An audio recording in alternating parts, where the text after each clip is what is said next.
ഈ രാത്രിയിലും ദൈവത്തിൻ്റെ വചനം കേൾക്കാൻ താല്പര്യപൂർവം ഈ ആലയത്തിലായിരിക്കുന്ന എല്ലാവർക്കായി ദൈവത്തെ മഹത്വപ്പെടുത്തുകയാണ്. യഹോവേ, അരുളി ചെയ്യണമേ, അടിയൻ കേൾക്കുന്നു എന്നുള്ള വലിയ പ്രാർത്ഥനയോടെ നമുക്ക് ദൈവസന്നിധിയിലായിരിക്കാം. ദൈവം നമ്മോട് സംസാരിക്കുന്നെങ്കിൽ മാത്രമേ എന്തെങ്കിലും നമുക്ക് ലഭിക്കുകയുള്ളൂ. അതുകൊണ്ട് നമുക്ക് വിനയത്തോടെ പ്രാർത്ഥിക്കണം. കർത്താവേ, നീ ഞങ്ങളോട് സംസാരിക്കണം. കഴിഞ്ഞ രാത്രി ദൈവം നമ്മോട് വളരെ വ്യക്തമായി ഇടപെട്ടു. വഴിയൊന്നും കാണാതിരിക്കെ തുറന്ന വഴി. അതിൻ്റെ വഴി കാണാതെ വന്നതിൻ്റെ കാരണം നമ്മൾ ഒന്നൊതുങ്ങാത്തത് കൊണ്ടാണ് എന്ന് ആമുഖം പറഞ്ഞു തുടങ്ങിയെങ്കിലും വഴിയുടെ 4 പ്രത്യേകതയാണ് കഴിഞ്ഞ രാത്രി ഓർപ്പിച്ചത്. 1, ആരും കാണാത്ത വഴി. ആ വീട്ടിലേക്ക് മറ്റൊരു വഴി തുറക്കപ്പെടുകയാണ്. 2, ഞാൻ പറയാൻ ശ്രമിച്ചത് ആരടച്ചോ അവരുടെ മുമ്പിൽ തന്നെ തുറന്ന വഴി. 3 പറയാൻ ശ്രമിച്ചത് ഓടുവിളക്കിയിട്ടും ആരും ചോദ്യം ചെയ്തില്ല, ചോദ്യം ചെയ്യപ്പെടാത്ത വഴി. 4 പറഞ്ഞത് എവിടെ നിന്നോ അവിടെ തന്നെ തുറക്കുന്ന വഴി. ചിലരൊക്കെ എന്നെ രാവിലെ ഇത് കണ്ടിട്ട് വിളിച്ചു. ഒരച്ഛൻ എനിക്ക് വാട്സപ്പിൽ മെസ്സേജ് ഇട്ടു, ഈ ഭദ്രാസനത്തിലെ വണ്ടർഫുൾ മെസ്സേജ്, നല്ല ഒരു മെസ്സേജായിരുന്നു സുബി എന്ന് പറഞ്ഞ്. അങ്ങനെ അത് കേട്ടപ്പോൾ വായിച്ചപ്പോൾ എനിക്ക് വലിയ ഒരു സന്തോഷം തോന്നി. തീർച്ചയായിട്ടും ഇന്ന് രാത്രിയിലും കർത്താവിന് നമ്മോട് ചിലത് പറയാനുണ്ട്. നമുക്ക് പ്രാർത്ഥനയോടെ ദൈവസന്നിധിയിലായിരിക്കാം. ഒരുമിച്ചുള്ള ദൈവവചന ധ്യാനത്തിനായി പത്രോസിൻ്റെ 1-ാം ലേഖനം 4-ാം അധ്യായം 7-ാമത്തെ വാക്യം വായിക്കാൻ തുടങ്ങുകയാണ്. ഞാൻ ഈ ദേവാലയത്തിൽ ദീർഘവർഷങ്ങൾക്ക് മുമ്പ് പ്രിയപ്പെട്ട KM സോമലച്ചൻ ഇവിടെ വികാരി ഒത്തിരി വർഷങ്ങൾക്ക് മുമ്പാണ് ഞാൻ ഇവിടെ നിന്ന് ഇതുപോലെ പ്രസംഗിച്ചിട്ടുണ്ട്. എനിക്ക് ഒത്തിരി സന്തോഷമുണ്ട്. ഇപ്പോൾ KP ജോൺസൺ അച്ഛൻ വികാരിയായിട്ടിരിക്കുമ്പോൾ അച്ഛനെ കഴിഞ്ഞ വർഷം ഇവിടെ വിളിച്ചതാണ്, എന്നാൽ വരാനായി കഴിഞ്ഞില്ല. തീർച്ചയായിട്ടും അച്ഛനുമായിട്ടുള്ള ബന്ധം വളരെ ആഴത്തിലുള്ളതാണ്. ദീർഘദിവസങ്ങൾ പൂനായിൽ പോയി ഒരുമിച്ച് ഫാഷനേജ് താമസിച്ച് ഒരു വാക്ക് അത് ഓർത്തില്ലെങ്കിൽ ഒരു നന്ദികേടാണ്. പ്രത്യേകം അച്ഛ എൻ്റെ ഉള്ള സ്നേഹം ഒരു പ്രാവശ്യം കൂടെ അറിയിക്കുന്നു. പത്രോസിൻ്റെ 1-ാം ലേഖനം 4-ാം അധ്യായം അതിൻ്റെ 7-ാമത്തെ വാക്യം ആരെങ്കിലും ഒരാൾ വായിച്ചാട്ടെ. എന്നാൽ എല്ലാറ്റിൻ്റെയും അവസാനം സമീപിച്ചിരിക്കുന്നു. ആകയാൽ പ്രാർത്ഥനയ്ക്ക് സുബോധമുള്ളവരും നിർമ്മതരും ആയിരിപ്പീൻ. അടുത്ത 2 വാക്യം കൂടെ വായിക്കണം. സ്നേഹമുള്ളവരായിരിപ്പീൻ. പിന്നെ വായിച്ചു. അടുത്തത് ഓരോരുത്തന് വരം ലഭിച്ചതുപോലെ വിവിധമായുള്ള ദൈവകൃപയുടെ നല്ല ഗ്രഹവിചാരകന്മാരായി അതിനെക്കൊണ്ട് അന്യോന്യം ശുശ്രൂഷ ചെയ്യുവിൻ, പ്രാർത്ഥിപ്പീൻ, സ്നേഹിപ്പീൻ, ശുശ്രൂഷിപ്പീൻ. തലകളെ വണക്കാം, പ്രാർത്ഥിക്കാം. എല്ലാവരും കണ്ണുകളെ ദൈവസ്ഥലിൽ അടച്ചാട്ടെ. ദേശത്തിൻ്റെ കാവൽ ചെയ്തിടൂ, കാവൽക്കാര രാത്രി എന്തായേ. ദേശത്തിൻ്റെ കാവൽ ചെയ്തിടൂ, കാവൽക്കാര എന്തായേ. ദൂരം എന്നൊക്കെ നാഥമെൻ്റെ കാതിൽ കാവൽക്കാര രാത്രി എന്തായേ. ദൂരം എന്നു കേൾക്കോ നാഥമെൻ്റെ കാതിൽ കാവൽക്കാര രാത്രി എന്തായേ. വേഗം നാം പോയിടാം, വേഗം നാം, കാലമെല്ലാം തീരാറായല്ലോ. വേഗം നാം പോയിടാം, പോയിടാം, കാലമെല്ലാം. പരിശുദ്ധനായ ദൈവമേ, സ്വർഗീയ പരമപിതാവേ, അങ്ങയുടെ കണ്ണും കാതും ഹൃദയവും ഇരിക്കുന്ന ഈ ആലയത്തിനകത്ത് ഞങ്ങൾക്കൊരു പ്രാവശ്യം കൂടെ ചേർന്ന് വരുവാൻ അവിടുന്ന് കൃപ തന്നതുകൊണ്ട് സ്തോത്രം. പ്രിയപ്പെട്ട കർത്താവേ, ഞങ്ങൾക്ക് അപ്പത്തിനായുള്ള വിശപ്പല്ല, വെള്ളത്തിനായുള്ള ദാഹമല്ല, നിന്റെ വചനം കേൾക്കാനുള്ള കൊതിയോടെ ഞങ്ങൾ ബന്ധപ്പെട്ട് ഇന്ന് രാത്രി ഇവിടെ വന്നിരിക്കുന്നു. ദൈവത്തിന്റെ പരിശുദ്ധാത്മാവ് അവിടുന്ന് ഞങ്ങളോട് ഹൃദ്യമായി അവിടുന്ന് സംസാരിക്കണം എന്ന് ഞങ്ങൾ പ്രാർത്ഥിക്കുന്നു. പ്രിയപ്പെട്ട കർത്താവേ, ഞങ്ങൾക്ക് അവിടുത്തെ ഇമ്പമുള്ള വചനം മതി, ഞങ്ങൾക്ക് അവിടുത്തെ സാന്നിധ്യം മതി. അത് ഞങ്ങൾക്ക് തന്ന് നീ ഞങ്ങളെ ഇന്ന് രാത്രി തൃപ്തിയോടെ അയക്കണം എന്ന് പ്രാർത്ഥിക്കുന്നു. ഇവിടെ കൂടപ്പെട്ട പ്രിയപ്പെട്ടവർക്കായി സ്തോത്രം. ഞങ്ങളുടെ അഭിമന്യ തിരുമേനിക്കായി, ഉന്നതരായ വൈദികർക്കായി, സുവിശേഷകർക്കായി, സെമിനാരിൽ നിന്ന് വന്ന പ്രിയപ്പെട്ട സഹോദരങ്ങൾക്കായി, വിശ്വാസ സമൂഹത്തിനായി, എല്ലാവർക്കായി സ്തോത്രം. ഞങ്ങൾ ഒരുമിച്ച് കർത്താവ് അനുഗ്രഹിക്കണമേ, യേശു ക്രിസ്തുവിന്റെ വിലയേറിയ നാമത്തിൽ തന്നെ. വളരെ മനോഹരമായ ഒരു വാക്യമാണ് ഇന്ന് രാത്രിയിലെ ദൈവവചന ധ്യാനത്തിനായി നമ്മൾ വായിച്ചു കേട്ട വാക്യം. അവിടെ എഴുതിയിരിക്കുന്നു, എന്നാൽ എല്ലാറ്റിൻ്റെയും അവസാനം സമീപിച്ചിരിക്കുകയാൽ നിങ്ങൾ പ്രാർത്ഥനയ്ക്ക് സുബോധമുള്ളവരും നിർമ്മതരും ആയിരിക്കണം. പ്രിയപ്പെട്ടവരെ, ഞാനും നിങ്ങളും എത്തി നിൽക്കുന്ന ഈ കാലഘട്ടം എന്ന് പറയുന്നത് കർത്താവിൻ്റെ വരവിൻ്റെ കാലൊച്ച കേൾക്കുന്ന ഒരു കാലഘട്ടത്തിൽ നാം എത്തിയിരിക്കുകയാണ്. ഇത് നമ്മുടെ ക്രിസ്തീയ പ്രത്യാശ തട്ടി ഉണർത്തുന്ന ഒരു വാക്യമാണ്. നമുക്കറിയാം, വിശുദ്ധ വേദപുസ്തകവും ചരിത്രവും നമ്മൾ ചേർത്ത് വെച്ച് പഠിച്ചാൽ ഒരുപക്ഷെ പത്രോസ് അപ്പോസ്തലൻ പറഞ്ഞ ഈ വാക്യം എത്രയോ സത്യമാണ്. ഇത് എല്ലാറ്റിൻ്റെയും അവസാനം എത്തിയിരിക്കുന്ന ഒരു കാലഘട്ടമാണ്.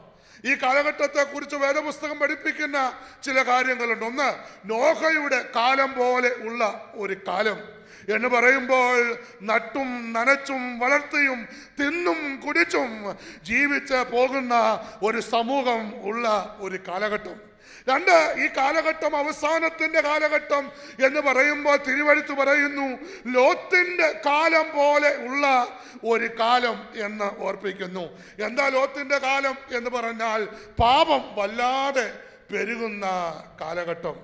ഒരു കാലത്ത് നമ്മൾ വാക്കുകൊണ്ട് പോലും പറയാൻ ലജ്ജിച്ചിരുന്നത് ഇന്ന് അഭിമാനത്തോടെ പറയുന്ന ഒരു കാലഘട്ടത്തിൽ നമ്മൾ എത്തി നിൽക്കുന്നു. അതുകൊണ്ട് തന്നെ ഞാൻ പറയും, ഈ കാലഘട്ടം ലോത്തിന്റെ കാലഘട്ടം പോലെ ഉള്ള ഒരു കാലമാണ്. മറ്റൊന്ന്, ആകാശത്തിലെ ലക്ഷണങ്ങൾ. സമയത്തിന്റെ പരിമിതി കൊണ്ട് ഇന്നലെ 10 മിനിറ്റ് നീണ്ടുപോയി. അതുകൊണ്ട് ഞാൻ ഇന്ന് 5 മിനിറ്റ് നേരത്തെ നിർത്തണമെന്ന് വളരെ ഹൃദയത്തിൽ ആഗ്രഹിച്ചാൽ നിർത്തിയിരിക്കുകയും ചെയ്യും. അപ്പോൾ പ്രിയപ്പെട്ടവരെ, ഇത് ആകാശത്തിലെ ലക്ഷണങ്ങൾ, യുദ്ധങ്ങൾ, ഇതെല്ലാം നമ്മെ ഓർപ്പിക്കുന്നത് ഇത് അന്ത്യകാലമാണ്. എന്നാൽ എടുത്ത് 2 കാര്യം നമ്മൾ ഈ പുതിയ നിയമത്തിൽ നിന്ന് ഓർക്കണം. 1 തിമോഥെയോസിന്റെ ലേഖനം വായിക്കണ്ട, 4-ാം അധ്യായം 1 മുതൽ 3 വരെയുള്ള വാക്യങ്ങൾ വായിക്കുമ്പോൾ ദുരുപദേശം വർദ്ധിക്കുന്ന ഒരു കാലഘട്ടം. ഇത് അന്ത്യകാലത്തിന്റെ ലക്ഷണമാണ്. ദുരുപദേശം, ബൈബിൾ വല്ലാതെ വ്യാഖ്യാനിക്കപ്പെടുന്ന ഒരു കാലഘട്ടം. രണ്ടാമത് ഞാൻ പറയും, 2 തിമോഥെയോസിന്റെ ലേഖനം 3-ാം അധ്യായം 1 മുതൽ 5 വരെയുള്ള വാക്യങ്ങൾ വായിച്ചാൽ സ്വന്തം കാര്യത്തിന് വേണ്ടി സ്വസ്നേഹികളുടെ എണ്ണം വർദ്ധിക്കുന്ന കാലഘട്ടം. ശരിയല്ലയോ? ഇത്രമാത്രം സ്വയം സ്നേഹത്തിന് വേണ്ടി അല്ലേ? ഞാൻ പറയും, വല്ലാതെ മനുഷ്യൻ ഇന്ന് എന്തുകൊണ്ടോ അറിഞ്ഞോ അറിയാതെയോ ഈ ഭൗതികത, സ്വയം നന്മയ്ക്ക് വേണ്ടി ബന്ധങ്ങൾ പോലും നഷ്ടപ്പെടുത്തുന്ന ഒരു കാലഘട്ടമാണ്. അങ്ങനെയുള്ള ഈ അന്ത്യകാലഘട്ടത്തിൽ പത്രോസ് അപ്പോസ്തലൻ പറഞ്ഞ 3 കാര്യം, അതിലൊരു കാര്യമാണ് ഞാൻ പ്രസംഗിക്കാൻ ആഗ്രഹിക്കുന്നത്. പ്രാർത്ഥന എന്നുള്ള വിഷയമാണ്. എന്നാൽ ഈ അന്ത്യകാലത്ത് 3 കാര്യങ്ങൾ നമുക്കുണ്ടായിരിക്കണം. 1, പ്രാർത്ഥന ഉള്ളവരായിരിക്കണം. എന്തുകൊണ്ടാണ് പ്രാർത്ഥിക്കേണ്ടത്? ജീവിതത്തിന്റെ പ്രശ്നങ്ങളും ജീവിതത്തിന്റെ പ്രതികൂലങ്ങളും ജീവിതത്തിൽ ഉള്ളത് കൊണ്ടല്ല പ്രാർത്ഥിക്കേണ്ടത്. ഞാനും നിങ്ങളും പലപ്പോഴും പ്രാർത്ഥിക്കാൻ തീരുമാനിക്കുന്നതും പ്രാർത്ഥിക്കാൻ പോകുന്നതിൻ്റെയും കാരണം നമ്മുടെ ജീവിതത്തിൽ വരുന്ന സങ്കടകരമായ അനുഭവങ്ങൾ, വേദനകൾ, രോഗങ്ങൾ, ദുഃഖങ്ങൾ. ഇതല്ലേ സത്യസന്ധമായിട്ടൊന്ന് പറഞ്ഞേ, എന്നെയും നിങ്ങളെയും പ്രാർത്ഥിക്കാൻ പ്രേരിപ്പിക്കുന്ന ഘടകം എന്താ? ആവശ്യങ്ങൾ. യെസ്. പലപ്പോഴും നമ്മുടെ ജീവിതത്തിൽ വരുന്ന വേദനകൾ, ആവശ്യങ്ങൾ, ഭാരങ്ങൾ നമ്മെ പ്രാർത്ഥിക്കാൻ പ്രേരിപ്പിക്കുന്നു. എന്നാൽ ഈ വാക്യത്തിന്റെ വെളിച്ചത്തിൽ ഞാൻ ഇങ്ങനെ പറയാൻ ആഗ്രഹിക്കുന്നു, നമ്മുടെ ജീവിതത്തിൽ ഒരു ആവശ്യങ്ങളുടെയും സമ്മർദ്ദമില്ലാതെ നിന്നെ പ്രാർത്ഥിക്കാൻ പ്രാർത്ഥനാ മുറിയിൽ കൊണ്ടുപോകുന്നത് എന്താണെന്നറിയാമോ? ഇത് അന്ത്യകാലമാണെന്നുള്ള തിരിച്ചറിവാണ്. Price the Lord, price the Lord. മനസ്സിലായോ? അപ്പൊ നിങ്ങൾ ചോദിക്കും, രോഗം വന്നാൽ പ്രാർത്ഥിക്കണ്ടായോ? ആവശ്യം വന്നാൽ പ്രാർത്ഥിക്കണ്ടായോ? പ്രാർത്ഥിക്കണം, വേണ്ട എന്ന് പറഞ്ഞില്ല. പക്ഷെ ഒരു കുഴപ്പമുണ്ട്. എന്താ കുഴപ്പമെന്നറിയാവോ? അതിന്റെ കുഴപ്പം എന്താണെന്ന് ചോദിച്ചാൽ, രോഗം വരുമ്പോഴാണ് പ്രാർത്ഥിക്കുന്നതെങ്കിൽ രോഗസൗഖ്യം ലഭിച്ചു കഴിയുമ്പോൾ ആ പ്രാർത്ഥന നിന്നു പോകാൻ സാധ്യതയുണ്ട്. ശരിയല്ലേ? കുഞ്ഞിന്റെ വിവാഹം നടക്കണം, 32 വയസ്സായി, 33 വയസ്സായി, അച്ഛാ പ്രാർത്ഥിക്കണേ, ഉപദേശി പ്രാർത്ഥിക്കണേ, ദൈവമക്കൾ പ്രാർത്ഥിക്കണേ എന്ന് പറയും. പ്രാർത്ഥിച്ച് തമ്പുരാന്റെ കൃപ കൊണ്ട് കുഞ്ഞിന്റെ വിവാഹം നടക്കും. അത് കഴിയുമ്പോൾ പ്രാർത്ഥനാ മുറിയുടെ വാതിൽ അടഞ്ഞു പോകും. എന്നാൽ ഇവിടെ തിരുവെടുത്ത് പറയുകയാണ്, ഒരു ദൈവ പൈതലിനെ പ്രാർത്ഥിക്കാൻ പ്രേരിപ്പിക്കുന്നത് എന്താ? ഇത് അന്ത്യകാലമാണെന്നുള്ള തിരിച്ചറിവാണ്. ഞാൻ ഇങ്ങനെ പറയും, ഈ ഇയ്യോബിനെ കുറിച്ച് എനിക്ക് വലിയ ഇഷ്ടമാണ്. ഇയ്യോബിന്റെ പുസ്തകം 30-ാം അധ്യായം ഒന്ന് നോക്കി, അതിന്റെ 25 മുതലുള്ള വാക്യം ഒന്ന് വായിക്കാമോ? ഇയ്യോബിന്റെ പുസ്തകം 30-ാം അധ്യായം 25 മുതൽ താഴോട്ടുള്ള വാക്യം ഒന്ന് വായിക്കാമോ? എന്താ? കഷ്ടകാലം വന്നവനു വേണ്ടി ഞാൻ കരഞ്ഞിട്ടില്ലയോ? എളിയവന് വേണ്ടി എന്റെ മനസ്സ് വ്യസനിച്ചിട്ടില്ലയോ? ഞാൻ നന്മയ്ക്ക് നോക്കിയിരുന്നപ്പോൾ തിന്മ വന്നു, വെളിച്ചത്തിനായി കാത്തിരുന്നപ്പോൾ ഇരുട്ട് വന്നു. അടുത്തത് തിളയ്ക്കുന്നു. കഷ്ടകാലം ഇപ്പോൾ എനിക്ക് വന്നിരിക്കുന്നു. ഇയ്യോബിന്റെ ജീവിതത്തിൽ കഷ്ടത, ഭാരം, വേദന പുറകിന് വന്നപ്പോൾ ഇയ്യോബ് ദൈവസന്നിധിയിൽ പോയി. എന്നിട്ട് ഇയ്യോബ് വിഷയങ്ങളൊന്നും പറഞ്ഞില്ല. ഇയ്യോബ് ദൈവത്തോട് പറഞ്ഞു, ഞാൻ ആരാണെന്ന് നിനക്ക് അറിയാമോ? കേട്ടോ, അതിൻ്റെ അർത്ഥം അങ്ങനെയാണ് എൻ്റെ ചിന്ത. ഞാൻ ആരാണെന്ന് നിനക്കറിയാമെന്ന് ചോദിക്കുന്നത് കൈസാൻ സമ്മതിയില്ല. വേറെ എവിടെയെങ്കിലും ചോദിച്ചാൽ ഇടി വാങ്ങിക്കും. ആകെ നമുക്ക് ചോദിക്കാൻ പറ്റിയ സ്ഥലം പള്ളി കമ്മിറ്റിയാണ്. ഞാൻ ആരാണെന്ന് നിനക്കറിയാവോ? കേട്ടോ, ഇയ്യോബ് ദൈവസന്നിധിയിൽ പോയി ചോദിക്കുകയാണ്, ഞാൻ ആരാണ്? ഇയ്യോബ് പറയുന്നു, ഞാൻ കഷ്ടത ഇല്ലാതിരുന്നപ്പോൾ കഷ്ടത ഉള്ളവനു വേണ്ടി കരഞ്ഞ് പ്രാർത്ഥിച്ചവനാണ്. ഇന്ന് രാത്രി ഇങ്ങനെ പ്രാർത്ഥിക്കുന്ന എത്ര പേരുണ്ട്? യോ പറഞ്ഞ വാക്ക് മനസ്സിലായോ? കഷ്ടത ഇല്ലാതിരുന്നപ്പോൾ ഞാൻ കഷ്ടത ഉള്ളവന് വേണ്ടി കരഞ്ഞവനാണ്. ആരാ ഇയ്യോബ്? വെണ്ണയിൽ കാല് കഴുകിയവനാ, വെണ്ണയിൽ കാല് കഴുകിയവൻ. കേട്ടോ, നമ്മളൊരു കൊട്ടൻ ചുക്കാതെ തൈലത്തിൽ കുളിച്ചു പോയെങ്കിൽ എന്തോ ഒരു ഗമയാണെന്നറിയാമോ? പിന്നെ ഇച്ചിരി സ്പ്രേ കൂടെ അടിച്ചു പോയെങ്കിൽ പറയുകയും വേണ്ട. സത്യമല്ലയോ? ഇനിയും വല്ലപ്പോഴും കാണാൻ കാർത്തേപ്പള്ളി ചിങ്ങോലിപ്പോയി തിരുമിച്ചു പോയെങ്കിൽ പിന്നെ ഒട്ടും പറയണ്ട. എന്തൊരു തലക്കനമാ. അപ്പോൾ ഞാൻ ഇങ്ങനെ ചിന്തിക്കും, പ്രിയപ്പെട്ടവരെ, നെയ്ക്കകത്ത്, വെണ്ണയ്ക്കകത്ത് എല്ലാ ദിവസവും കാല് കഴുകിക്കൊണ്ടിരുന്ന, ബൈബിളിലുള്ള വാക്യം കേട്ടോ, വെണ്ണയ്ക്കകത്ത് എല്ലാ ദിവസവും കാല് കഴുകിക്കൊണ്ടിരുന്ന മനുഷ്യന്റെ പേരാണ് എന്തുവാ? ഇയ്യോബ്. അപ്പൊ വലിയ പുള്ളിയാ. ആ പുള്ളിയെ പറയുകയാണ്, കഷ്ടതയില്ലാതിരിക്കുമ്പോൾ കഷ്ടത ഉള്ളവന് വേണ്ടി ഞാൻ എന്തു ചെയ്തു? പ്രാർത്ഥിച്ചില്ലേ? പ്രിയപ്പെട്ടവരെ, ഞാൻ ഇന്ന് രാത്രി നിങ്ങളോട് പറയുന്നു, പ്രാർത്ഥിക്കാൻ നമ്മുടെ ജീവിതത്തിന്റെ ആവശ്യങ്ങളുടെ സമ്മർദ്ദം വേണ്ട. പ്രാർത്ഥിക്കാൻ നമ്മുടെ കുടുംബത്തിന്റെ പ്രശ്നങ്ങൾ വേണ്ട. ഈ ഇടവകയിലും എന്നെ ലൈവിലൂടെ കേൾക്കുന്ന പ്രിയപ്പെട്ടവരോടും പറയട്ടെ, പ്രാർത്ഥിക്കാൻ ഒരു അയൽവാസിയുടെ വേദന മതി.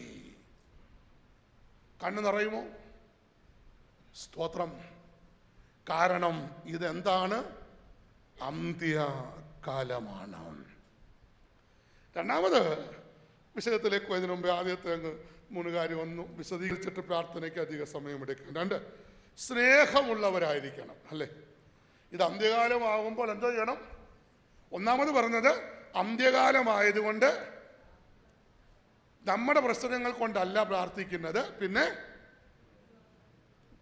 ഇത് കർത്താവിൻ്റെ വരവടച്ചത് കൊണ്ട് വേദനിക്കുന്നവർക്ക് വേണ്ടി നമ്മൾ പ്രാർത്ഥിക്കണം. രണ്ടാമത് പറയുകയാണ്, പത്രോസ് പറയുകയാണ്, സ്നേഹിക്കണം. ശുദ്ധ വേദപുസ്തകത്തെ പറയുകയാണ്, നിങ്ങൾ തമ്മിൽ സ്നേഹിക്കുന്നതിനാൽ എൻ്റെ ശിഷ്യന്മാർ എന്ന് അറിയും. അല്ലേ? എങ്ങനെയുണ്ട് സ്നേഹം? ഈയിടെ ഒരു വീട്ടിൽ ഒരു അച്ചായൻ, ഒരു അപ്പച്ചൻ മരിച്ചു. അപ്പച്ചന് ഏതാണ്ട് 9 മക്കളുണ്ട്. 9 മക്കളും അവരുടെ ഭാര്യമാരും അവരുടെ മക്കളും പിന്നെ കൊച്ചുമക്കളും ഉണ്ടായവരുണ്ട്. ഇതെല്ലാം കൂടെ പത്രത്തിൽ കൊടുക്കാൻ, ചരമവാർത്ത കൊടുക്കാൻ എല്ലാം കൂടെ എഴുതി തയ്യാറാക്കി പത്ര ഓഫീസിൽ പോയി. അപ്പോൾ പത്ര ഓഫീസിൽ ചെന്നപ്പോൾ പത്രത്തിൻ്റെ റിപ്പോർട്ടർ പറഞ്ഞു, സാറേ, ഇത് ഒരുപാട് പേരുണ്ടല്ലോ, ഇത്രയും മക്കളുടെയും ഭാര്യമാരുടെയും അവരുടെ പിള്ളേരുടെയും അവരുടെ ഭാര്യമാരുടെയും കൊച്ചുമക്കളുടെയും എല്ലാം കൂടെ പേരെഴുതി വരണമെങ്കിൽ 1/2 പേജ് വേണം കേട്ടോ. ഇതിന് നല്ലൊരു എമൗണ്ട് ആകും. ഉടനെ ഈ മനുഷ്യൻ പറഞ്ഞു, എൻ്റെ സാറേ, ഒരു വാക്ക് പോലും വിടരുത് കേട്ടോ, ഒരു പേര് പോലും വിടരുത്. ഇപ്പോൾ ഇദ്ദേഹം പറഞ്ഞു, എനിക്ക് കുഴപ്പമൊന്നുമില്ല, ഇത്രയും പേരൊക്കെ എഴുതുമ്പോൾ ലക്ഷക്കണക്കിന് രൂപയാകും, നിങ്ങൾക്ക് ലാഭത്തിന് വേണ്ടി പറഞ്ഞതാ. ഉടനെ ആ മനുഷ്യൻ പറഞ്ഞൊരു കാര്യം ചെയ്യും, ആ മരിച്ച ആടെ പേരങ്ങ് വെട്ടിയേര്, കാരണം പുള്ളി വഴക്കിന് വരുത്തില്ലല്ലോ. മരിച്ച ആടെ പേര് വെട്ടിയേര്, എന്നാലും ജീവനുള്ള ഒരുത്തൻ്റെയും പേര് വെട്ടല്ലേ എന്ന് കേട്ടോ. എന്നെ കേൾക്കുന്ന പ്രിയപ്പെട്ടവരെ, ഇന്ന് രാത്രിയിൽ ഓർത്തുകൊള്ളണം, സ്നേഹം നഷ്ടപ്പെട്ട ഒരു സമൂഹം, സ്നേഹം നഷ്ടപ്പെട്ട ഒരു ജീവിതം വർദ്ധിക്കുന്നതായ കാലഘട്ടം. കുടുംബ ബന്ധങ്ങൾ ശിഥിലമാകുകയാണ്, അല്ലേ? തകർന്നു പോവുകയാണ്. താ പറയുന്നു, തീരാറായെന്ന്, അവസാനിക്കാറായെന്ന്, ഇനിയെങ്കിലും ഒന്ന് സ്നേഹിക്കുക എന്ന പത്രോസ് പറഞ്ഞ റിക്വസ്റ്റ്. തീരാറായെന്ന്, ഈ ജീവിതം തീരാറായെന്ന്, എന്തൊക്കെയോ ആണെന്ന് ഗമയോടെ നടക്കുന്ന പ്രിയപ്പെട്ട പത്രോസ് പറയുന്നു, തീരാറായി സ്നേഹിത, തീരാറായി, ഇനിയെങ്കിലും ഒന്ന് സ്നേഹിക്കാൻ പഠിക്കുക. ഇത് അന്ത്യകാലമാണ്, ഇത് അന്ത്യകാലമാണ്. Price the Lord. ദൈവത്തിന്റെ വചനം പറയുകയാണ്, നാം തമ്മിൽ സ്നേഹിക്കണം. അല്ലേ? ഈ ലോകത്തിലെ കൂടപ്പുറപ്പിനെ സ്നേഹിക്കുന്നില്ലെങ്കിൽ നമുക്ക് 3 കാര്യം ഇല്ല. ബൈബിളിന്റെ വെളിച്ചത്തിൽ പറയാം.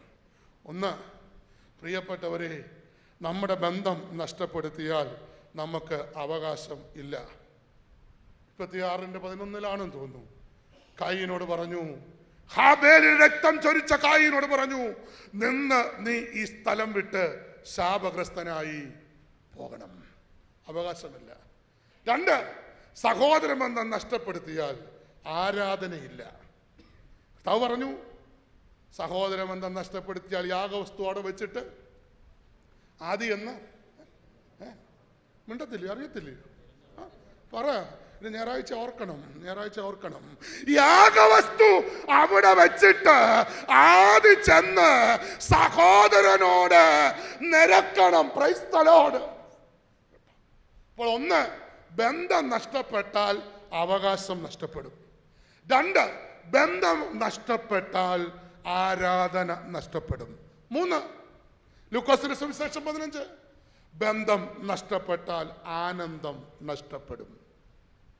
അപ്പൻ്റെ ഇളയ മകൻ പോയി, കാണാതെ പോയി, തിരിച്ചു വന്നു. അപ്പൻ പറയുന്നു, ഈ എൻ്റെ മകൻ മരിച്ചവനായിരുന്നു. അല്ലേ? അവന് നമ്മൾ കൊടുക്കുന്ന പേരുണ്ട്, എന്തുവാ? മുടിയൻ പുത്രൻ അല്ലേ, ഇല്ലാത്ത പേര് നമ്മൾ കൊടുക്കണ്ട. ഈയിടെ ഒരാൾ പറഞ്ഞു അവന് പേരില്ലല്ലോ അവൻ്റെ അപ്പന് പേരുണ്ടെന്ന് ബൈബിളിൽ. ഞാൻ ചോദിച്ചു അതെന്തുവാ? നിങ്ങൾ നല്ലോണം ഒന്ന് വായിച്ചു നോക്കുന്നേ, അവിടെ എഴുതിയിട്ടുണ്ടെന്ന് എന്നോട് പറയുക. ഈ എൻ്റെ മകൻ മരിച്ചവനായിരുന്നു. അപ്പൻ്റെ പേര് ഈയൻ. ഉണ്ടോ ഒരു വ്യാഖ്യാനം വന്ന് നോക്കി, ഈയൻ. എന്തുവാകട്ടെ പ്രിയപ്പെട്ടവരെ, ഇവിടെ ഈ ചെറുപ്പക്കാരൻ തിരിച്ചു വന്നു കഴിയുമ്പോൾ നമ്മൾ കാണുന്നു അകത്തിരിക്കുന്ന മൂത്തപുത്രൻ കോപിച്ച് പുറത്തുപോയി. അകത്ത് കടപ്പാൻ മനസ്സില്ലാതെ പുറത്ത് നിൽക്കുകയാണ്. അകത്ത് ആനന്ദമാണ്, ആനന്ദം, ആർപ്പാണ്. പക്ഷേ ഇവനത് ആസ്വദിക്കാൻ ഒക്കുന്നില്ല. ഞാൻ ചോദിക്കട്ടെ, എല്ലാ ഞായറാഴ്ചയും ആരാധനയ്ക്ക് വരുമല്ലോ, ആസാധ്യകരമായി ഒരാരാധന ഒന്ന് ആസ്വദിച്ച് പോയിട്ട് എത്ര നാളായി? കാരണം അടുത്തും പുറകിലും ഇരിക്കുന്ന ആളിനെ കാണുമ്പോൾ വല്ലാതിരുന്നങ്ങ് ഡിസ്റ്റർബ് ആകുകയല്ലേ. മിണ്ടാത്ത കണ്ടോ?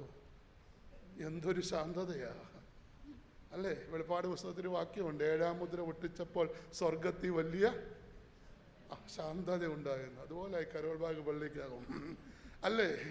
എന്തൊരു അസ്വസ്ഥതയാണ്. ഈ അസ്വസ്ഥത കൊണ്ടാണ് ഈ ഞായറാഴ്ച ആരാധന മധ്യമുള്ള പ്രസംഗം ഒരു 2 മിനിറ്റ് കൂടുവോ, അച്ഛൻ്റെ കുർബാന ഒരു 5 മിനിറ്റ് കൂടുമ്പോൾ നമ്മൾ പിന്നെ ഈ 2 അസ്വസ്ഥതയും കൂടെ വരുമ്പോൾ ഫുൾ അസ്വസ്ഥനാകുക അല്ലേ? എന്തോ ഒരു ടെൻഷനാണെന്നറിയോ? പത്രോസ് പറയുന്നു, വിനയത്തോട് പറയുന്നു. ഞാൻ എൻ്റെ ഭാഷയിലും പറയാം, പത്രോസ് പ്രസംഗിക്കുമായിരുന്നു ഇങ്ങനെ പറഞ്ഞേനെയും, ഡൽഹിക്കാരെ തീരാറായി. ഇനിയെങ്കിലും ഒന്ന് പ്രാർത്ഥിക്കാൻ പഠിക്കേ, ഇനിയെങ്കിലും ഒന്ന് സ്നേഹിക്കാൻ പഠിക്കേ. 3-ാമത് പറയുകയാണ്, ഇനിയെങ്കിലും ഒന്ന് ശുശ്രൂഷിക്കാൻ പഠിക്കേ. നമുക്കൊക്കെ കുഴപ്പം എന്താണെന്നറിയാമോ? നമ്മളെ ആരെങ്കിലും ഒക്കെ പറയുന്നേ ശുശ്രൂഷിക്കണം. സ്തോത്രം, പ്രൈസ് ദി ലോർഡ്.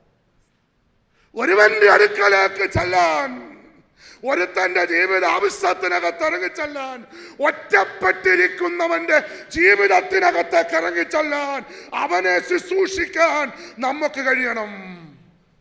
നമ്മുടെ ആവശ്യവും നമ്മുടെ സഹായവും നമ്മുടെ കൈത്താങ്ങലും ആവശ്യമുള്ളവർ ധാരാളമുണ്ട് ഇവിടെ. ചെയ്യണം. ഞാൻ ഓൺലൈനിലൂടെ കേൾക്കുന്നുണ്ടല്ലോ, എൻ്റെ പള്ളിക്കാരും കേൾക്കുന്നുണ്ട്. ഞങ്ങൾക്കൊരു വികസന സമിതിയുണ്ട്. എല്ലാവരും ചെയ്യണം, എല്ലാ പള്ളിക്കാരും ചെയ്യണം. 10 ലക്ഷം രൂപയ്ക്ക് അടുത്ത് ടേൺ ഓവറുണ്ട്. നാളെ അതിൻ്റെ 15 പേര് നാളെ രാത്രി ഡൽഹി വരും ടിബറ്റൻ ബോഡി പോകാൻ. വികസന സമിതിക്കാർ 15 പേര്. ഞങ്ങൾക്ക് തയ്യൽ യൂണിറ്റ് ഉണ്ട്, LED ബൾബ് യൂണിറ്റ് ഉണ്ട്, കേറ്ററിംഗ് യൂണിറ്റ് ഉണ്ട്.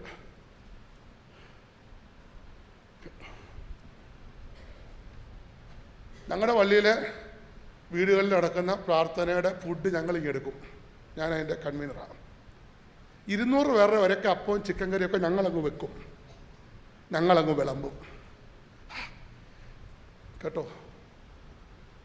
കഴിഞ്ഞ 1 മാസത്തെ 3 കേറ്ററിംഗ് കൊണ്ട് ഞങ്ങൾക്ക് കിട്ടിയ ലാഭം 26,000 രൂപയായിരുന്നു. സാമത്തിനോട് ഇരിപ്പുണ്ട്. തറയിൽക്കടവിൽ ക്യാൻസർ പേഷ്യൻറ്റിന് ഫുഡ് കിറ്റ് എല്ലാ മാസവും 7,000 രൂപ ഞങ്ങൾ കൊടുക്കും, ഞങ്ങളുടെ വേർപ്പിൻ്റെ പൈസ കൊണ്ട്. കറ്റാനം സെന്റ് തോമസ് മിഷൻ ഹോസ്പിറ്റലിൽ ഒരു മുസ്ലിം സഹോദരന് 11 ഡയാലിസിസ് ചെയ്യുന്നുണ്ട്, ഞങ്ങളുടെ വേർപ്പിൻ്റെ പണം കൊണ്ട്. കൺവെൻഷൻ നമ്മളെ മാറ്റിമറിക്കണം കേട്ടോ. സ്തോത്രം വന്നില്ലല്ലോ. സാറേ, ഞങ്ങളിത് കേൾക്കാനല്ല വന്നത്, ഞങ്ങൾക്ക് വഴി തുറക്കുന്ന യേശുവിനെ കുറിച്ച് കേൾക്കാനാണ് ഞങ്ങൾ വന്നത്. ഞാൻ ഇന്ന് രാത്രി പറഞ്ഞത്, നിങ്ങളിലൂടെ മറ്റുള്ളവർക്ക് ഒരു വഴി തുറക്കപ്പെടണം ഇല്ലേ? ഒരു മാസം ഏകദേശം 50,000 രൂപ ഒരു മാസം വേണം ഈ ചാരിറ്റിക്ക്. ഞങ്ങളിത് കണ്ടെത്തുന്നത് ഞങ്ങളുടെ വേർപ്പിലൂടെയാണ്. Price the Lord.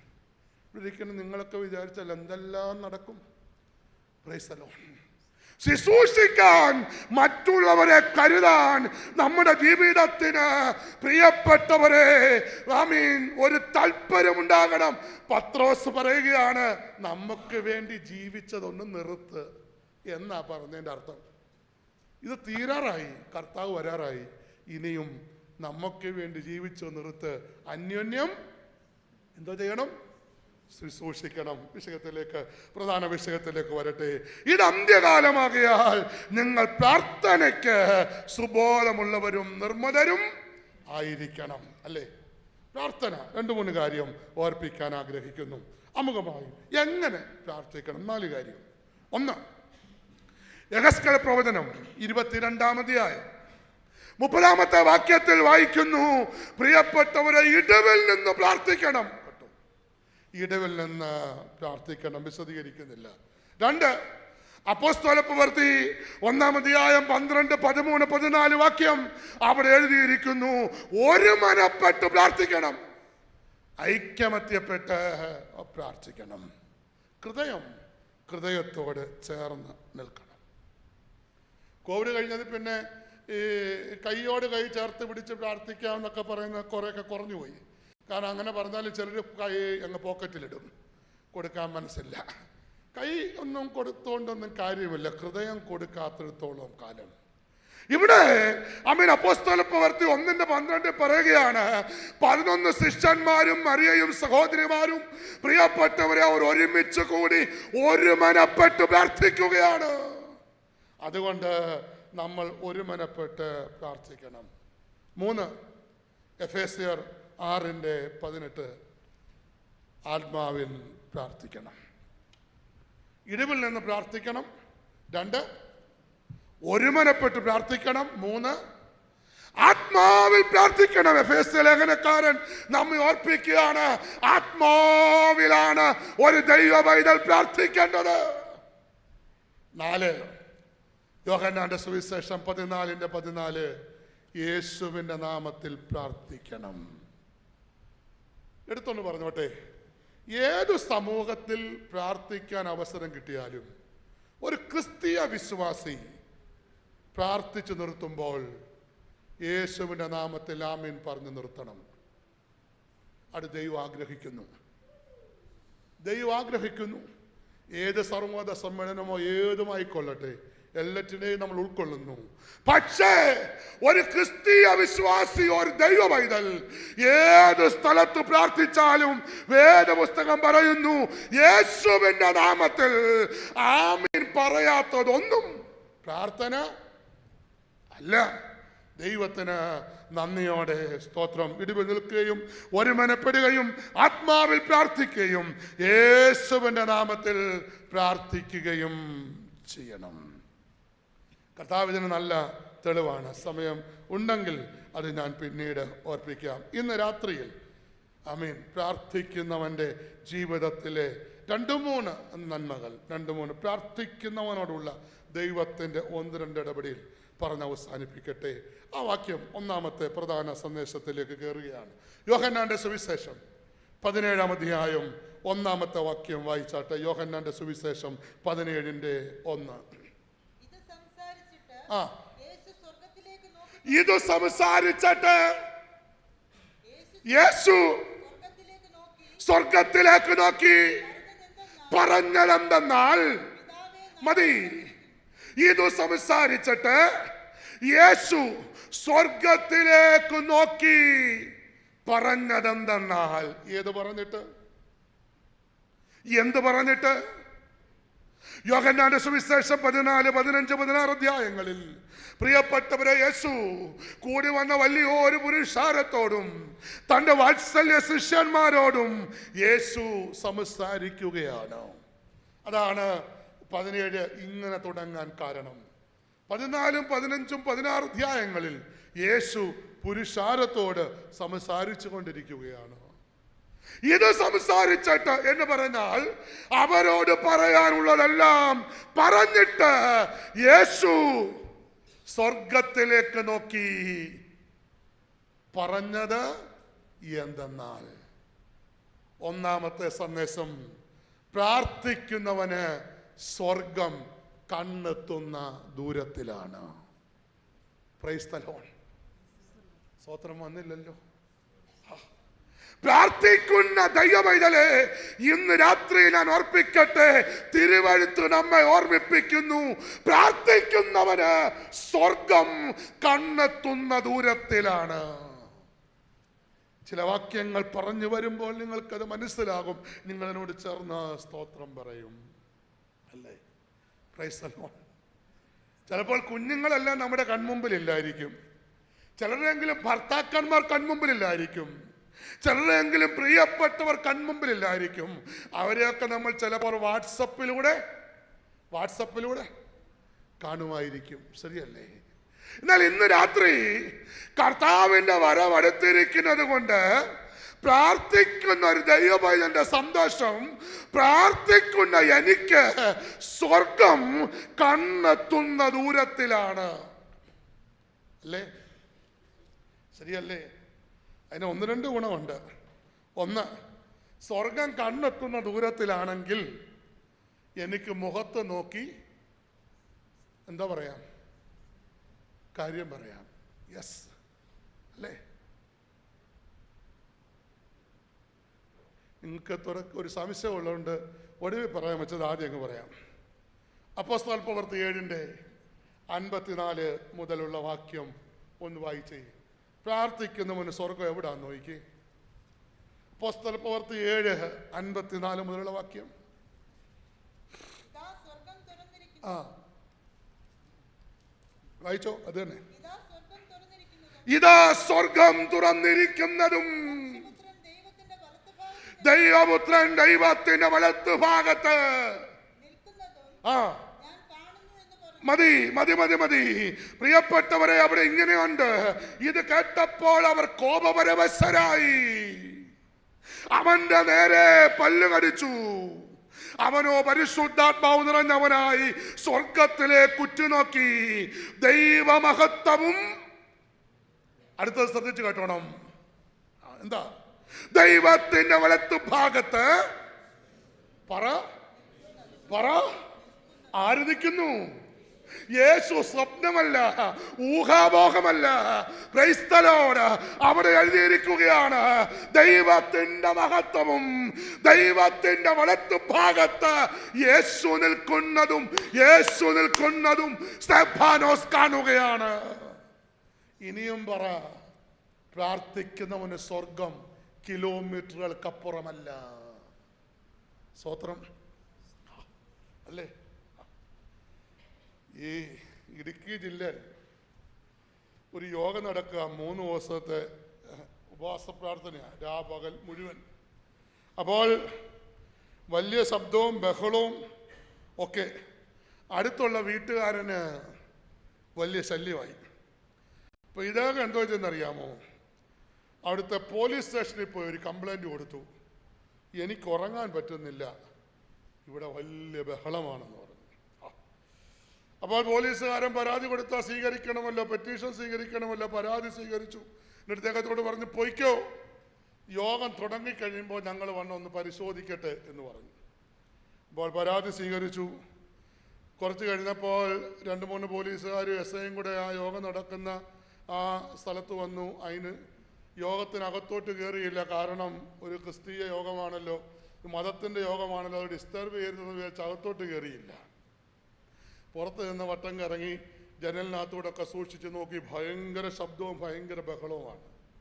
അവരിതിങ്ങനെ മൊത്തം സൂക്ഷിച്ച് നോക്കിയപ്പോൾ ഭയങ്കര ശബ്ദമുണ്ട്, ബഹളമുണ്ട്, എല്ലാം ഉണ്ട്. പക്ഷേ SI നോക്കിയപ്പോൾ അതിനകത്ത് ഒരുത്തനിരുന്ന് ഉറങ്ങുന്നു. അതിനകത്ത് കസേരയിൽ ഒരുത്തനിരുന്ന് ഉറങ്ങുന്നു. എൻ്റെ പൊന്നെ SI പോലീസുകാരന് പറഞ്ഞു, ആ വീഡിയോ ഒന്ന് എടുത്തേക്കാൻ പറഞ്ഞു കേട്ടോ. ജനലിൽ കൂടെ ആ വീഡിയോ അങ്ങ് എടുത്തു. എന്നിട്ട് പരാതി കൊടുത്തവനെ സ്റ്റേഷനിൽ വിളിപ്പിച്ചിട്ട് പറഞ്ഞു, നിന്റെ പരാതി ശരിയാ, പക്ഷെ ഞാൻ കണ്ടൊരു കാര്യം, ഇത്രയും ബഹളം ഉണ്ടായിട്ടും ഒരുത്തൻ അതിനകത്തിരുന്ന് ഉറങ്ങാമെങ്കിൽ നിനക്ക് വീട്ടിൽ കിടന്നുറങ്ങാം. ഓ, ചെറുതൊക്കെ ഇരിപ്പ് കണ്ടിട്ട് എനിക്ക് അങ്ങനെ അങ്ങ് തോന്നിപ്പോയി, അതുകൊണ്ട് പറഞ്ഞതാ. സ്തോത്രം, അല്ലേ? പ്രിയപ്പെട്ടവരെ, സ്വർഗം പ്രാർത്ഥിക്കുന്ന എനിക്ക് സ്വർഗം എൻ്റെ കണ്ണിൻ്റെ മുമ്പിലാണെന്ന് പറയുമ്പോൾ എനിക്ക് ഹൃദയത്തിനകത്തൊരു തുടുപ്പില്ലെങ്കിൽ നമ്മൾ എവിടെ നിൽക്കുന്നു? അല്ലേ? Price the Lord. ഇവിടെ ഇതാ സ്വർഗം തുറക്കുകയാണ്. ആർക്ക് വേണ്ടി? ഞാനിങ്ങനെ പറയും, ചുമ്മാതെ സ്വർഗം തുറക്കത്തില്ല. കിലോമീറ്ററുകൾക്കുള്ളിലാണ് സ്വർഗമെന്ന് സ്തെഫാനോസിനെ കാണിച്ചത്. എന്തുകൊണ്ടെന്നറിയാമോ? ഇവൻ ആരാണെന്ന് ചോദിച്ചാൽ, ഇവൻ മെസൊപ്പൊത്താമ്യയിൽ നിന്ന് അന്യാരാധന വിട്ടിറങ്ങിയ വേർപാടിന്റെ ദൂത് പ്രസംഗിച്ച ഉപദേശിയുടെ പേരാണ് സ്തെഫാനോസ്. കേട്ടോ? ചരിത്രം പ്രസംഗിച്ച് അവസാനിച്ച ഉപദേശിയുടെ പേരല്ല സ്തെഫാനോസ്. സ്തെഫാനോസ് ആരാണ്? അന്യാരാധന വിട്ടിറങ്ങിയ പിതാക്കന്മാരുടെ വേർപാടിന്റെ ദൂത്, വിശുദ്ധിയുടെ ദൂത് പ്രസംഗിച്ച ഉപദേശിയുടെ മുൻപിൽ തുറക്കുന്നൊരു സ്വർഗമുണ്ട്. Praise the lord. സ്തോത്രം അല്ലേ? ആമേൻ. ഇവിടെ ഇതാ പ്രാർത്ഥിക്കുന്ന എനിക്ക് സ്വർഗം എവിടെയാണ്? എവിടെയാണ്? കണ്ണെത്തുന്ന ദൂരത്തിലാണ്. അങ്ങനെയാണെങ്കിൽ മുമ്പേ പറഞ്ഞ വാക്കിലേക്ക് പോകാൻ തുടങ്ങി പറയാമെന്ന് വിചാരിച്ചിരുന്നതാണ്. ചിലർക്ക് തുടങ്ങിയപ്പോഴേ ഇങ്ങനൊരു ഉണ്ടോ എന്നൊരു ഡൗട്ട് തോന്നിയത് കൊണ്ടാണ് വേഗത്തിൽ ഞാൻ അങ്ങോട്ട് പോകുന്നത്. ഞാൻ 10-30 വർഷമായി പ്രസംഗിക്കാൻ തുടങ്ങിയിട്ട് മുഖം കാണുമ്പോൾ അറിയാം. സ്തോത്രം. ആമേൻ. അങ്ങനാണെങ്കിൽ ഒന്ന് മുഖത്ത് നോക്കി കാര്യം പറയാം. അയ്യോ, സ്തോത്രം സ്തോത്രം സ്തോത്രം. എൻ്റെ അപ്പൻ എൻ്റെ കണ്ണിന് മുമ്പിലുണ്ടെങ്കിൽ എനിക്ക് ആരുടെ ഇടനിലയൊന്നും വേണ്ടാന്ന്, ആരുടെ ഇടനിലയൊന്നും വേണ്ടാന്ന്, ഇടയ്ക്ക് വേണ്ടാന്ന്. എൻ്റെ അപ്പൻ്റെ മുഖത്ത് നോക്കി എനിക്ക് കാര്യം പറയാം. അങ്ങനാണെങ്കിൽ അങ്ങനെ പറയുമ്പോൾ ഭംഗിവാക്ക് വേണ്ട, ജാട വേണ്ട, ഫോർമാലിറ്റി വേണ്ട, ഒന്നും വേണ്ട. വേണോ?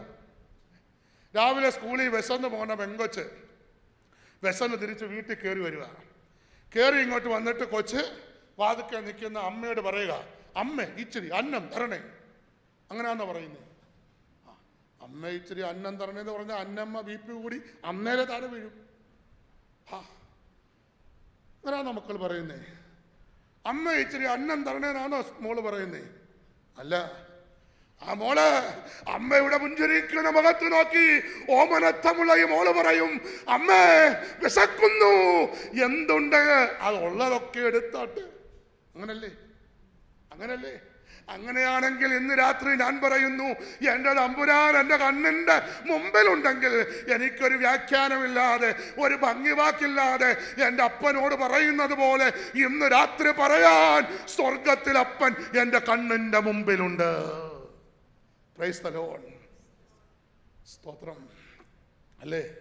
അതല്ലേ നമ്മുടെ ജീവിതത്തിൻ്റെ ഏറ്റവും വലിയ ഭാഗ്യം. സൂചി അങ്ങ് ഓടിപ്പോന്നു. ഒന്നേ പറഞ്ഞുള്ളൂ, ഭംഗിയായിട്ടങ്ങ് പറഞ്ഞതങ്ങ് നിർത്താം, അവിടെ നിർത്താം. ഈ ദൈവം കൺമുമ്പിലുണ്ടെങ്കിൽ 3 കാര്യം നടക്കും. ഒന്ന് എല്ലാത്തിനും തെളിവ് തരാം ബൈബിളിൽ നിന്ന്. ദൈവത്തെ പിടിച്ചു നിർത്താനൊക്കും.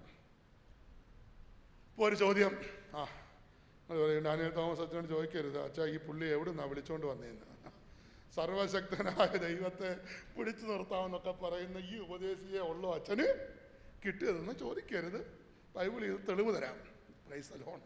1 അല്ല 2 അല്ല 3 അല്ല, മുമ്പോട്ട് തരാം. പിന്നെ വേദപുസ്തകം പറഞ്ഞിട്ടുണ്ട്, 2 or 3 വായ്വഴി ഉണ്ടെങ്കിൽ ഏത് കാര്യവും ഉറപ്പാ. അതുകൊണ്ട് 2 അല്ലെങ്കിൽ നിർത്താം ഞാൻ. സ്തോത്രം അല്ലേ? ഉൽപ്പത്തി പുസ്തകം 18-ാം അധ്യായം 22-23 വാക്യങ്ങൾ വായിക്കുമ്പോൾ, പ്രിയപ്പെട്ടവരെ, വലിയവനായ ദൈവം, കൺമുമ്പിൽ നിൽക്കുന്ന ദൈവത്തെ അബ്രഹാം പിടിച്ചു നിർത്തി. അബ്രഹാം എന്താ ചെയ്തു? പിടിച്ചു നിർത്തി. ആകാശത്തെ വിരിച്ചവനെ, ഭൂമിക്ക് അടിസ്ഥാനമിട്ടവനെ, മനുഷ്യന്റെ ആത്മാവിനെ അവന്റെ ഉള്ളിൽ നിർമ്മിച്ചവനായ ദൈവത്തെ ഇവിടുത്തെ കൃമിയായ നമുക്ക് പിടിച്ചു നിർത്താനൊക്കും. പിടിച്ചു നിർത്താനൊക്കും. 18-27 കുറിച്ചാൽ മതി, വാക്യങ്ങളൊക്കെ ഒന്ന് കുറിച്ചാൽ മതി. 27 പിടിച്ചു നിർത്തിയതിന് ശേഷം അബ്രഹാം സന്തോഷം കൊണ്ട് പറയുന്നൊരു വാക്യമുണ്ട്, പൊടിയും വെണ്ണീറുമായ ഞാൻ എൻ്റെ കർത്താവിനോട് സംസാരിച്ചല്ലോ. 31 വാക്യത്തിൽ വീണ്ടും പറയുന്നുണ്ട്, ഉൽപ്പത്തി 18:31, പ്രിയപ്പെട്ടവരെ, ഇന്ന് രാത്രി ഓർപ്പിക്കട്ടെ, കൺമുമ്പിലാണ് എന്റെ ദൈവമെങ്കിൽ എനിക്ക് എന്റെ ദൈവത്തെ പിടിച്ചു നിർത്താനൊക്കും. അബ്രഹാം പിടിച്ചു നിർത്തി. പിന്നെ രണ്ടാമത്തെ ഉദാഹരണം ഒന്ന് വായിച്ചേര്. പുറപ്പാട് 32 അധ്യായം 10 വാക്യം. പുറപ്പാട് 32:10. അതുകൊണ്ട് എന്റെ കോപം അവർക്ക് വിരോധമായി ജ്വലിച്ചു.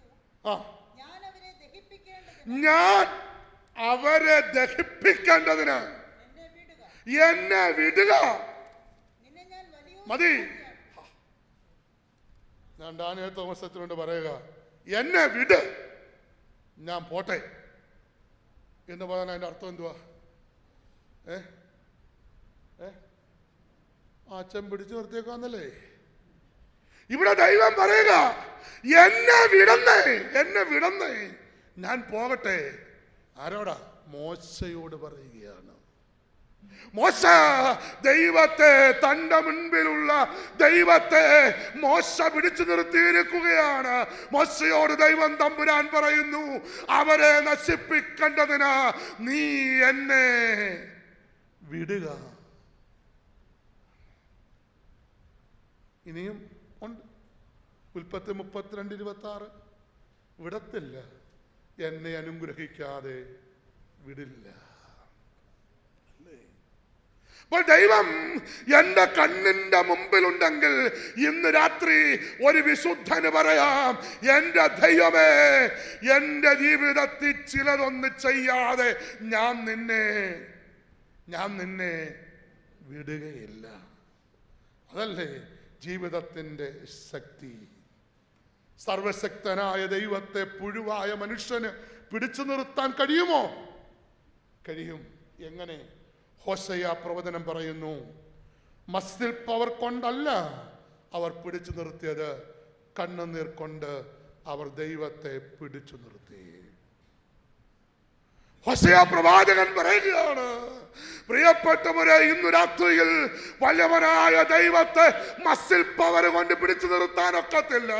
എന്നാൽ പ്രാർത്ഥിക്കുന്ന ഒരു ദൈവ പൈതലിന്റെ കണ്ണുനീരുകൊണ്ട്, മുട്ടിന്മേൽ വീഴുന്ന ഭക്തന്മാരുടെ കണ്ണുനീരുകൊണ്ട് ദൈവത്തെ പിടിച്ചു നിർത്താൻ കഴിയും. ഒന്ന്, ദൈവം കൺമുമ്പിൽ ഉണ്ടെങ്കിൽ എന്തോ ചെയ്യാം? പിടിച്ചു നിർത്താം. രണ്ട്, ചിലത് ദൈവത്തെ കൊണ്ടൊന്ന് തിരുത്തിക്കാം. നിങ്ങൾ ഉൽപ്പത്തി 18 വായിക്കണം. 24 മുതലുള്ള വാക്യങ്ങൾ വീട്ടിൽ പോയി ഒന്ന് വായിക്കണം. 50 തുടങ്ങി, 45 വന്നു, 40 വന്നു, താഴോട്ട് വന്ന് 10 വന്നു. ഇല്ലേ? തമ്പുരാൻ എത്ര കൊണ്ടാ വന്നേ? 50 നീതിമാന്മാർ ഉണ്ടെങ്കിൽ ഞാൻ ഇവരെ നശിപ്പിക്കത്തില്ല എന്ന് തീരുമാനമെടുത്ത് എഴുതിക്കൊണ്ടുവന്ന തമ്പുരാനെ 10 കൊണ്ടുവന്നു. ആര്? അബ്രഹാം. അല്ലേ? ഒരു ഉദാഹരണം പറയാം. ഒരു കോടതിയിൽ ഒരു അഡ്മിഷൻ വേണം. അപേക്ഷാ ഫോമൊക്കെ കൊടുത്തിട്ട് പ്രിൻസിപ്പലിനെ ഫോണിൽ വിളിച്ചു, സാർ, എൻ്റെ മോന് ഒരു അഡ്മിഷൻ വേണം. ഫോമൊക്കെ ഇട്ടുണ്ട്, നമ്പരും കൊടുത്തു. സാർ ഇങ്ങോട്ട് മറുപടി പറയും, ഇല്ല, ഒരു സീറ്റും ഇല്ല, എല്ലാം ഫില്ലായി. അടുത്ത ദിവസം രാവിലത്തെ വണ്ടി കയറി കോളേജിൽ ചെന്നു. സാറിൻ്റെ ക്യാബിനിലോട്ട് കയറി സാറിൻ്റെ മുമ്പിലിരുന്നു. എന്നിട്ട് സാറിനോട് പറയുകയാണ്, സാറേ, എങ്ങനെങ്കിലും ഒന്ന് നോക്കണേ. അങ്ങനെ പറയുമ്പോൾ സാറ് പറയുന്നൊരു വാക്കുണ്ട്, എന്താ അറിയാവോ? എന്താ പറയും? ശ്രമിക്കാം, നോക്കാം. അല്ലേ? ഫോണിൽ കൂടെ പറഞ്ഞപ്പോ എന്തോ പറഞ്ഞു? അങ്ങനല്ലേ? യെസ്. അല്ലെങ്കിൽ പോയി നോക്കിയാൽ മതി. ശരിയാ?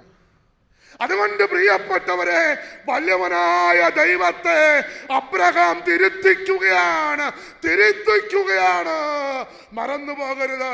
ദൈവവചനം നമുക്ക് തരുന്ന ഒരു ഉറപ്പാണത്. ഒരിക്കലും മറന്നു പോകരുത്.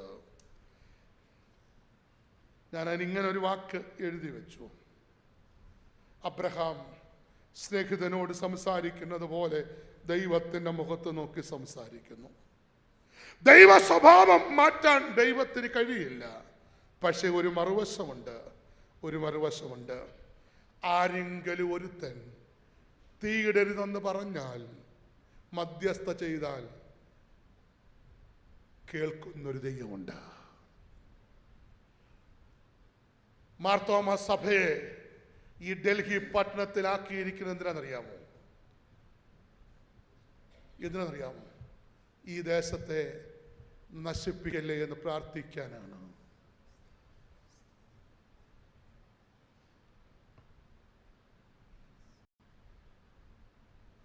സ്വയം ഒന്ന് ചോദിച്ചേ.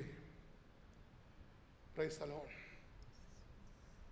അബ്രഹാം ദേശത്തിന് വേണ്ടി പറയുകയാണ്, തീയിറക്കരുത്. ദൈവം തീരുമാനം മാറ്റുകയാണ്.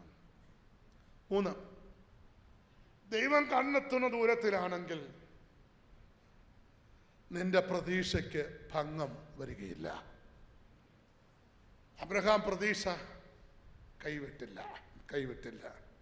18-ാം അധ്യായത്തിൻ്റെ ഒടുവിലത്തെ വാക്യത്തിലേക്ക് നമ്മൾ വരുമ്പോൾ നമ്മൾ ഇങ്ങനെ എഴുതിയിരിക്കുന്നു: യഹോവ അബ്രഹാമിന്റെ അരുളി ചെയ്ത് തീർന്ന ശേഷം അവിടെ നിന്ന് പോയി അബ്രഹാമും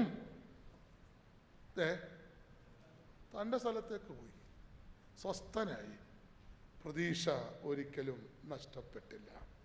ഞാൻ നിങ്ങളോട് ചോദിക്കട്ടെ, എങ്ങനെയുണ്ട് ജീവിതത്തിൻ്റെ പ്രാർത്ഥന? തമ്പുരാൻ കൺമുമ്പിലില്ലേ? യേശു കൺമുമ്പിലില്ലേ? ഇന്ന് രാത്രിയിൽ ദൈവം പ്രാർത്ഥിക്കുന്നവന്റെ കൺമുൻപിൽ തന്നെയുണ്ട്. കല്ലെറിയുന്നവൻ കാണുന്നില്ല, കോപിക്കുന്നവൻ കാണുന്നില്ല, വിമർശിക്കുന്നവൻ കാണുകയില്ല, കല്ലെടുക്കാൻ സപ്പോർട്ട് ചെയ്യുന്നവനും കാണത്തില്ല. പക്ഷെ ഭക്തൻ കാണും, എനിക്ക് മുമ്പിൽ തുറക്കപ്പെട്ടൊരു സ്വർഗമുണ്ടെന്ന്. Praise the lord. സ്തോത്രം. 1. 2, എന്താണ് പ്രാർത്ഥിക്കുന്നതിൻ്റെ നന്മ? അപ്പോസ്തല പ്രവൃത്തി 10-ാം അധ്യായം 1-2 വാക്യം നോക്കി. അപ്പോസ്തല പ്രവൃത്തി 10-ന്റെ 1-2.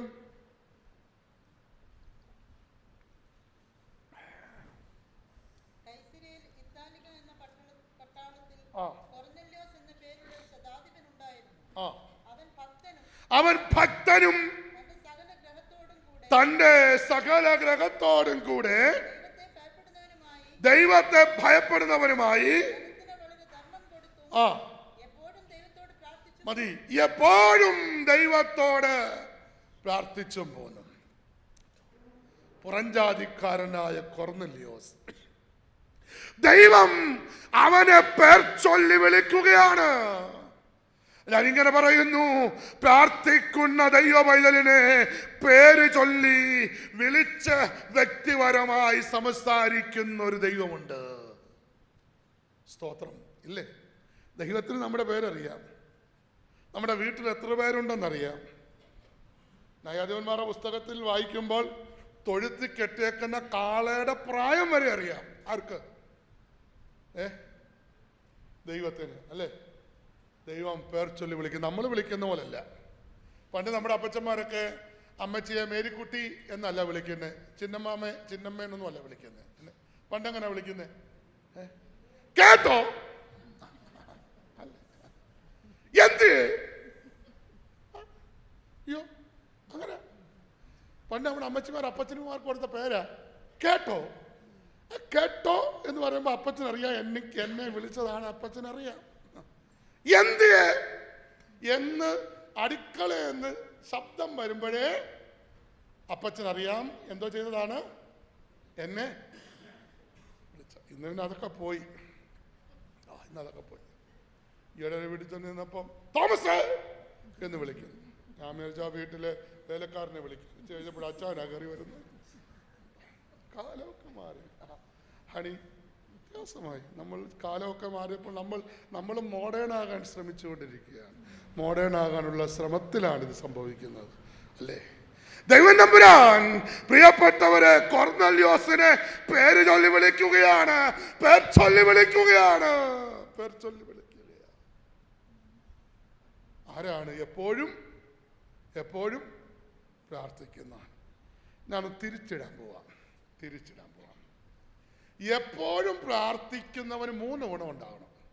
3 ഗുണം. ഒന്ന്, ആരായിരിക്കണം?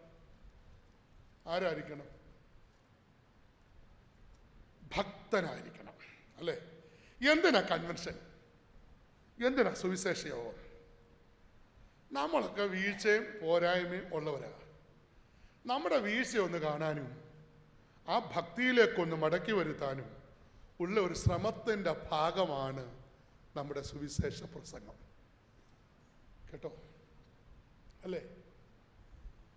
വചനമാണ് നമ്മെ മടക്കി വരുത്തുന്നത്. സങ്കീർത്തനം 12:1 പറയുന്നു, യഹോവയെ രക്ഷിക്കണമേ, ഭക്തന്മാർ ഇല്ലാതെ പോകുന്നു.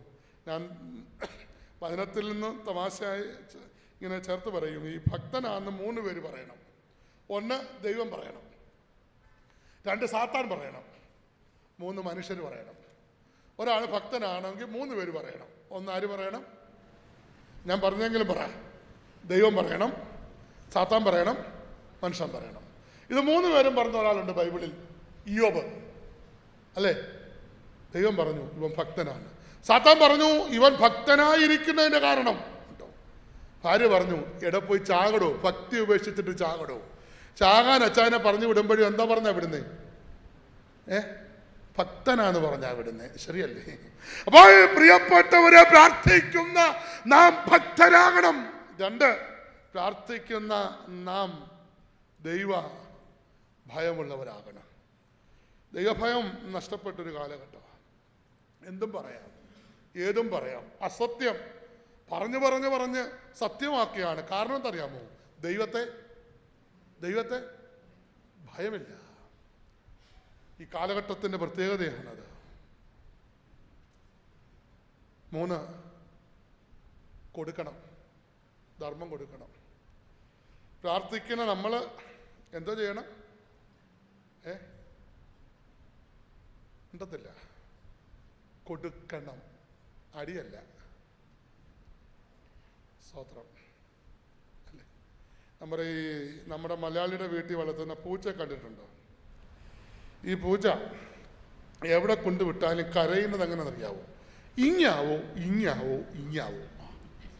ഇങ്ങോട്ട് പോരട്ടെ, ഇങ്ങോട്ട് പോരട്ടെ. ഒറ്റ പൂച്ച പോലെ ഇന്ന് വരെ അങ്ങോട്ട് പോകട്ടെ.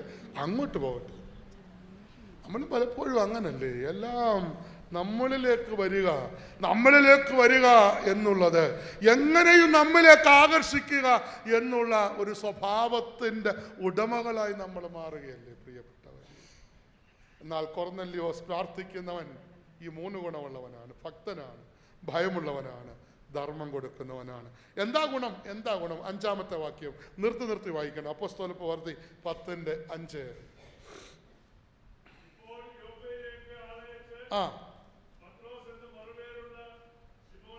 ഇപ്പോൾ യോപ്പയിലേക്ക് ആളയച്ച് പത്രോസ് എന്ന മറുപേരുള്ള ശീമോനെ വരുത്തുക. അടുത്തത്,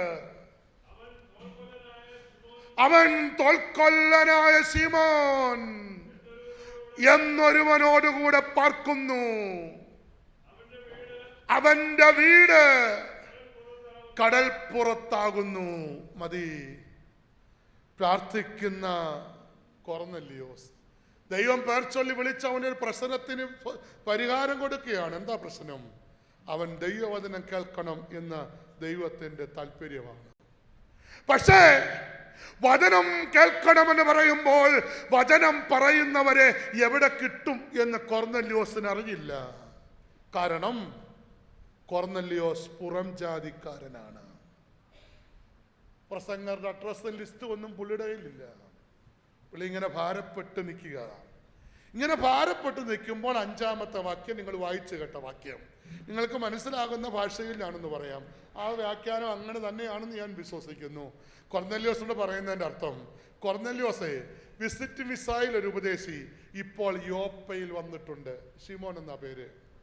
ആ ഉപദേശിയെ വിളിച്ചുകൊണ്ട് വരാൻ എളുപ്പ വഴി കടൽപ്പുറത്ത് തോൽക്കൊല്ലൻ ശിമോന്റെ വീട്ടിൽ ഇപ്പോൾ ചെന്നാൽ കിട്ടും. യെസ്, അങ്ങനെ പറഞ്ഞതിൻ്റെ അർത്ഥം. അങ്ങനെയാണ് ഞാൻ അതിനൊരു വാക്ക് കൊടുക്കാൻ പോകുന്നു. പ്രാർത്ഥിക്കുന്നവന് വഴി പറഞ്ഞു കൊടുക്കുന്നൊരു ദൈവമുണ്ട്. Price the Lord.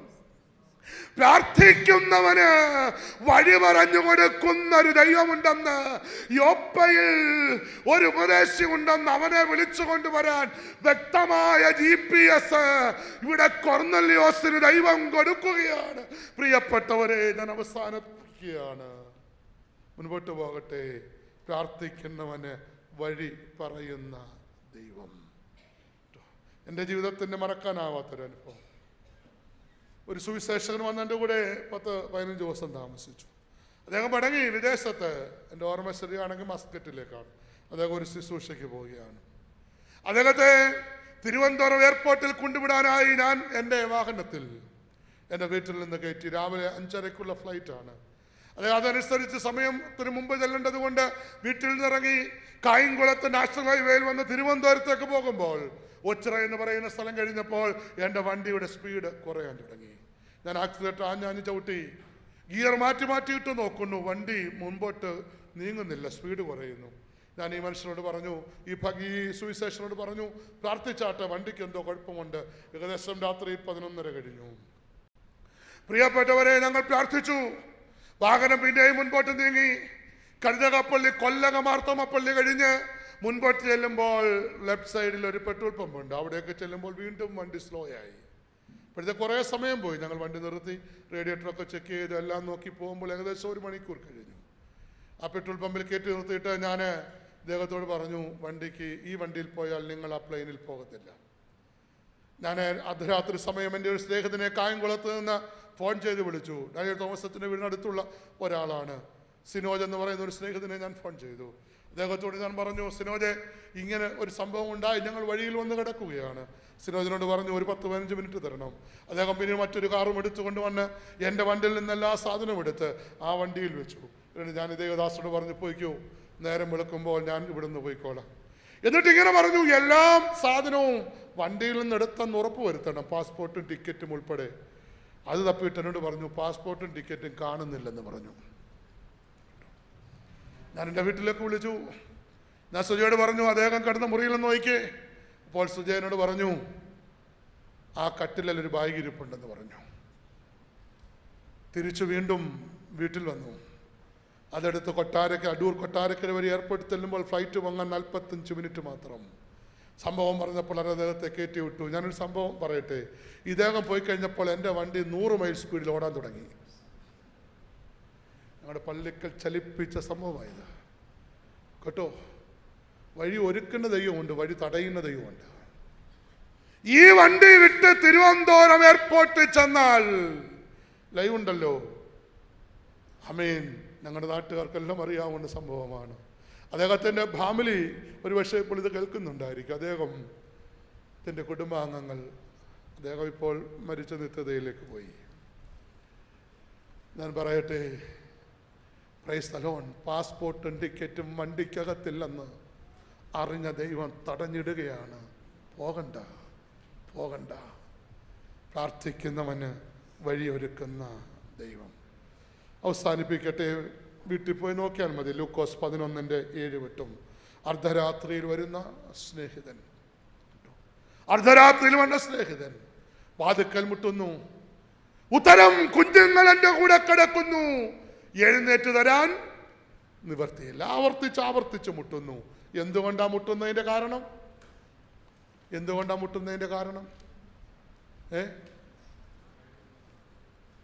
ആവശ്യക്കാരനായതുകൊണ്ട്. ഞാനിങ്ങനെന്ന് പറഞ്ഞോട്ടെ, അകത്തു വന്ന് അപ്പമില്ലെന്ന് ഒരു പ്രാവശ്യം പോലും പറഞ്ഞില്ല. പിള്ളേർ കൂടെ ഉണ്ടെന്നേ പറഞ്ഞുള്ളൂ, കുറ്റിയിട്ടെന്നേ പറഞ്ഞുള്ളൂ, അപ്പം ഇല്ലെന്ന് പറഞ്ഞില്ല. അപ്പം ഇല്ലെന്ന് പറഞ്ഞിരുന്നെങ്കിൽ അന്നേരെ ആ മനുഷ്യൻ വീട്ടിൽ പോയേനെ. 3, പ്രാർത്ഥിക്കുന്നവന് മറുപടിയില്ലാതെ വരുത്തില്ല. താമസം വരും, അപ്പമില്ലാതെ വരുത്തില്ല. Praise the lord. ഏറ്റവും ഒടുവിൽ 3 കാര്യവും തീർന്നു. പക്ഷെ ഒരു വെല്ലുവിളി. ദാനിയേൽ പ്രവചനം 6:10 ഒന്ന് വായിച്ച് അവസാനിപ്പിക്കാം. ദാനിയേൽ പ്രവചനം 6:10.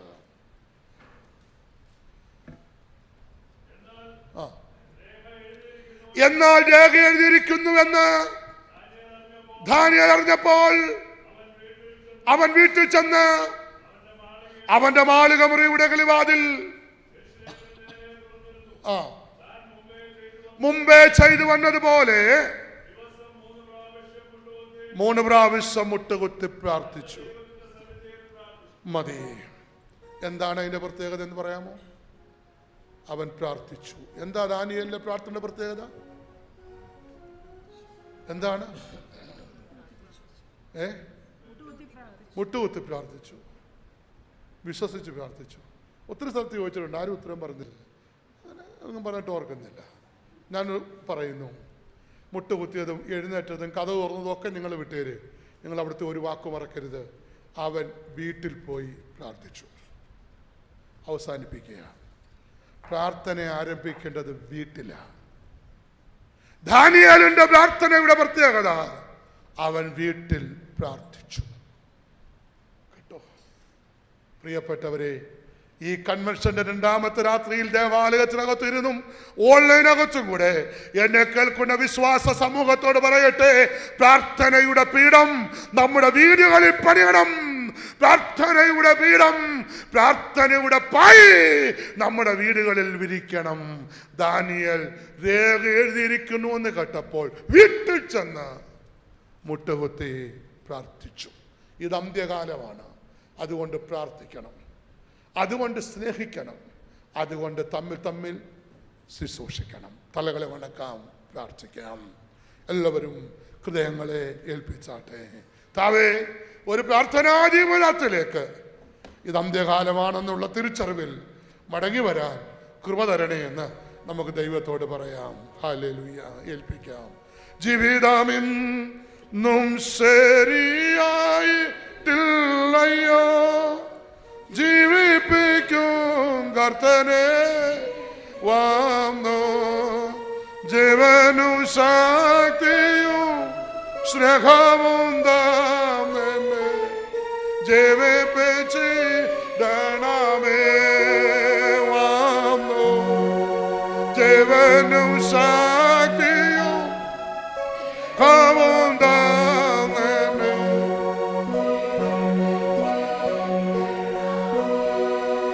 പരിശുദ്ധനായ ദൈവമേ, ഞങ്ങളുടെ ദൈവവചനത്തിനായി സ്തോത്രം. പ്രാർത്ഥനാ ജീവിതത്തിലേക്ക് നീ ഞങ്ങളെ മടക്കി വരുത്തണമേ.